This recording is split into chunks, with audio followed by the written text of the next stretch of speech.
ஒவ்வொருத்தருடைய வீட்டிலையும் ஒளியேத்தி வைக்கிற தீபாவளி இந்த வருஷம் இந்திய பொருளாதாரத்துக்கு ஒரு மிகப்பெரிய வெளிச்சமா மாறி இருக்கு. வரலாறுல இதுவரைக்கும் இல்லாத அளவுக்கான தீபாவளி ஸ்பெண்டிங்கை இந்திய மக்கள் பண்ணியிருக்காங்க அப்படின்ற மாதிரி சொல்லுதாங்க. 5.4 லட்சம் கோடியிலிருந்து 6.5 லட்சம் கோடி அளவுக்கான பொருட்களை இந்திய மக்கள் வாங்கி குவிச்சிருக்காங்க. பொருட்கள், சர்வீஸ் அப்படின்னு ஏகப்பட்ட இடத்துல செலவு பண்ணியிருக்காங்களாம்.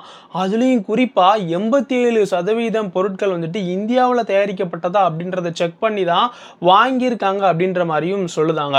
போன வருஷம் 4.25 லட்சம் கோடியா இருந்த ஸ்பெண்டிங் இந்த வருஷம் 6.5 லட்சம் கோடியா மாறி இருக்கு. இது 27% போன வருஷத்தை விட அதிகமா.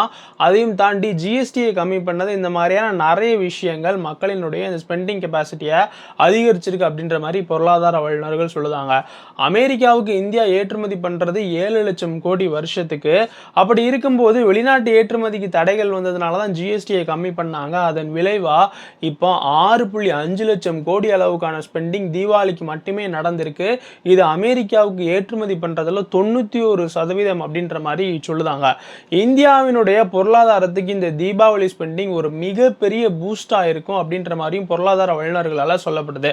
இந்த சென்னை, பெங்களூர், பாம்பே மாதிரியான மெட்ரோ சிட்டிஸ் இல்லாம திருநெல்வேலி, தூத்துக்குடி, மதுரை, கோயம்புத்தூர் மாதிரியான நான் மெட்ரோ சிட்டிஸ்ல தான் மக்கள் 50%க்கும் மேல இந்த ஒரு ஸ்பெண்டிங்குள்ள வாராங்க அப்படின்ற மாதிரியும் இந்த ஒரு சிஐடி ரிப்போர்ட் சொல்லுது. நம்ம சேனலை சப்ஸ்கிரைப் பண்ணாம பார்க்குறவங்க சப்ஸ்கிரைப் பண்ணிடுங்க.